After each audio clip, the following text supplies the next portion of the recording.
يا كيلي داينامايت شريمب، طريقة سهلة سريعة وكثير ذكية. شوف الطريقة. رح نبدأ بكوب ونص طحين، 3/4 الكوب نشا، معلقة بيكنج صودا، معلقة بيكنج باودر، ملح وفلفل أسود، معلقة بابريكا، معلقة توم بودرة. نخلط ومنضيف المي بالتدريج لحتى نحصل على القوام اللي بدنا إياه. وهاي الكثافة المطلوبة. شايفين حبة الشريمب أحلاهم أنظفها؟ هذا الشريمب جبته من مطاعم سارة، عندهم 3 فروع. بنغطس حبة الشريمب بالعجين، بننزلها على الزيت. ولصوص الداينامايت رح نحتاج كوبين مايونيز، معلقتين سيراتشا، تقدروا تزيدوا حسب الرغبة انتوا قديش بتحبوا حر، معلقة كاتشب للون حلو، معلقة صغيرة سكر، شوية صويا صوص، وعصرة ليمون، فلفل أسود وملح. وبنخلط.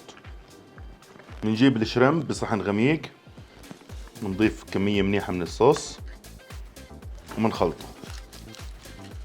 بنغطسها بالصوص، نحطها جوا الصحن. تعال نجرب.